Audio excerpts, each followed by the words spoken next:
needed relief and the cost of raising a family was out of control, we got to work. I introduced legislation during my second month in office that would raise the child tax credit, and you know what? We went out and did it, permanently raising the child tax credit from $1,000 to $2,200 indexed with inflation so that families can grow and survive right here in our community.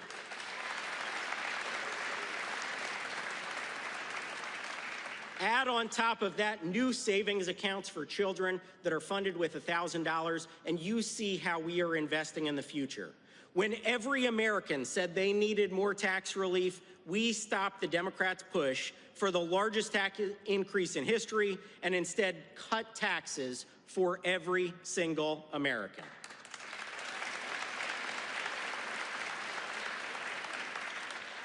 This is what happens when you have a Congress and an administration that puts America first.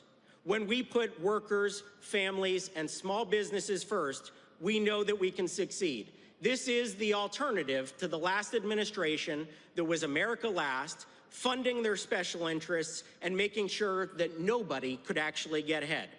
As we continue this work, we will make sure that the real results Americans deserve, higher wages, more domestic investment, and greater affordability are delivered every single day.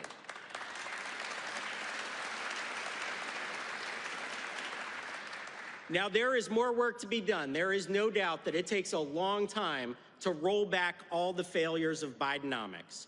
But we aren't going to quit until the job is done, and we're going to get it done because we have a president, a vice president, and a Congress that is putting America first and the American people first.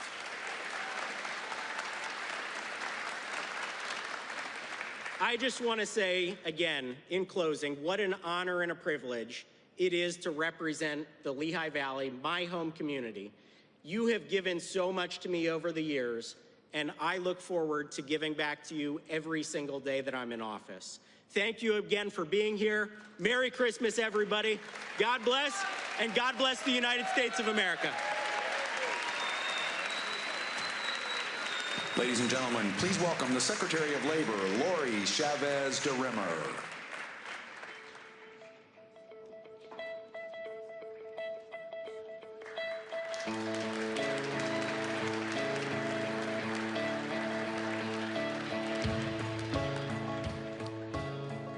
Good morning, everyone. Good morning, Lehigh Valley. Good morning, Pennsylvania. It's an honor to be with you here and with the Vice President right here at Uline.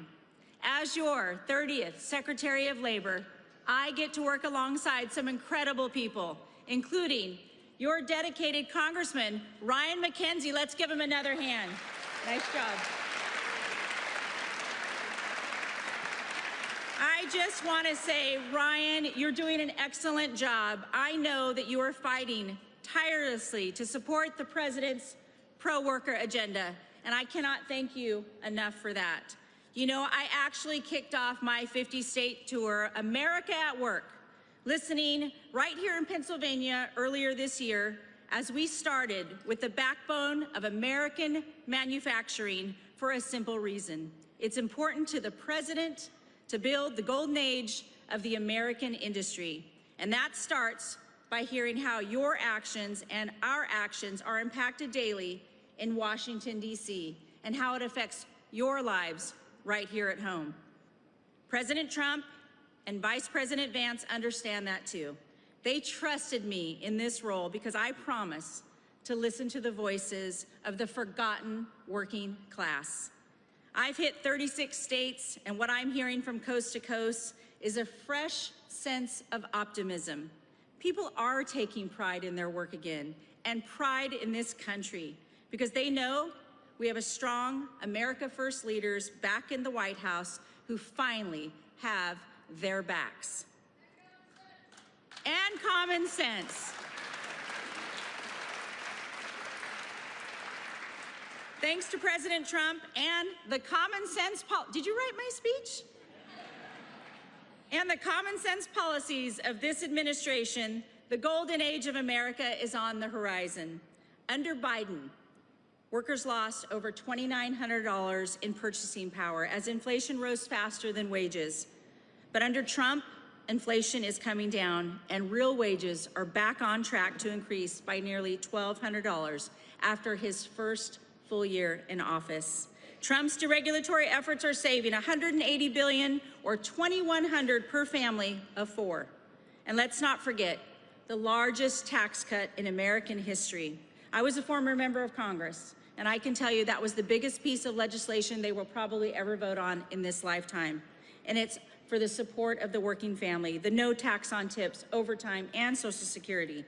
And thanks to the working family tax cuts, a family of four in the state of Pennsylvania will see $7,000 to $11,000 more in take-home pay. That is their money that they earned, and it should stay in their pockets.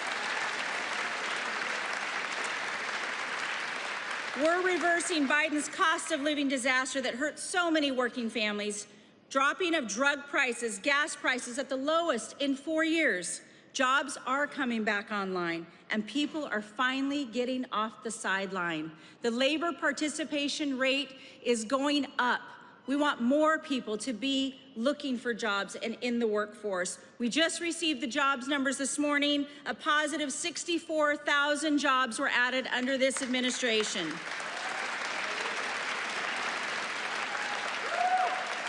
Here's a number to note that I think is very important, and I want you to remember this. And at your next rally, I want you to go say this.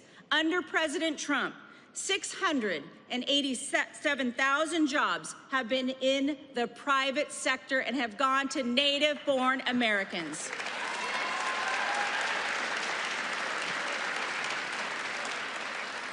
We have a master negotiator in the Oval Office, that shouldn't be a surprise to any of you, who is putting America interests first by striking the new trade deals to restore the U.S. as the world's manufacturing superpower. More than $18 trillion have been committed as investments into this country to hire thousands of new Americans and thousands of new jobs. Made in America is back. U.S. exports are up 6% over the last year, and the trade deficit continues to shrink.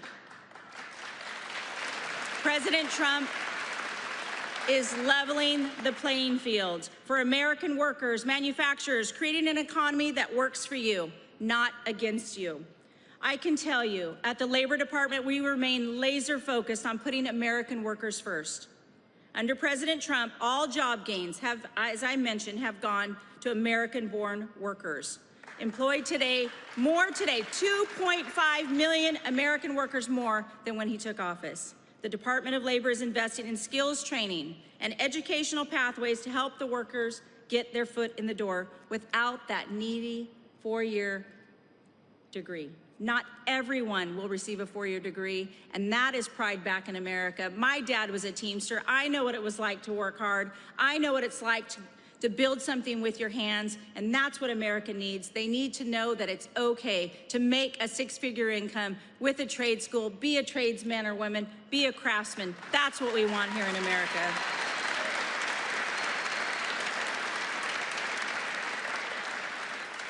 You all know that the future of this country won't be forged in the halls of these woke universities. It'll be at the hands of the skilled worker. We recently awarded, thank you, we recently awarded $86 million in industry skills funds to prepare the American worker for those in-demand jobs of the future. President Trump set a goal. I talk about this all the time. 1 million active apprentices across this country. And since he has taken office, we have registered more than 300,000 new active apprentices and registered over 2,400 new programs at the Department of Labor.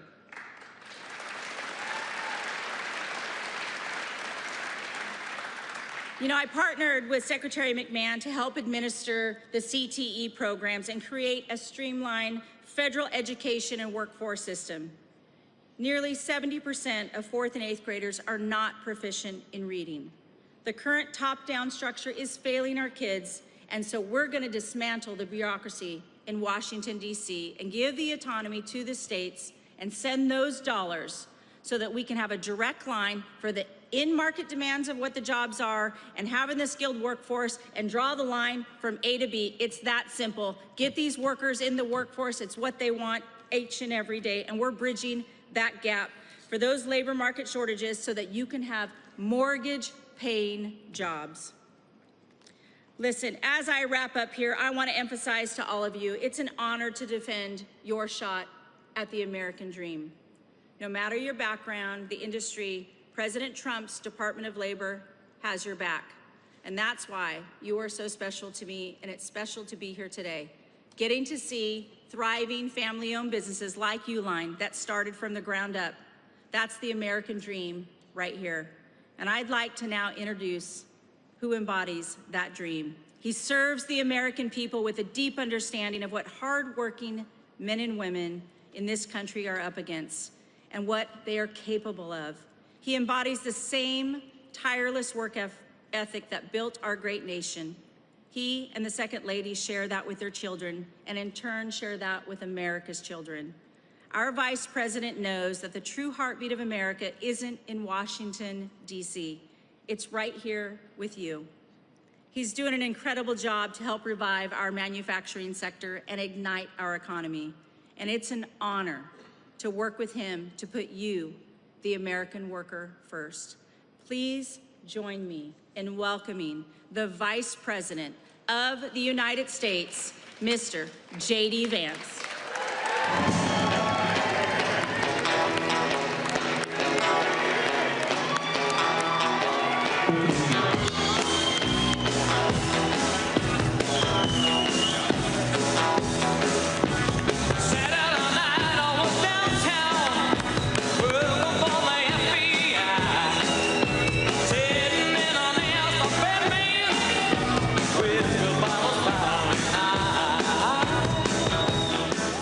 Thank you.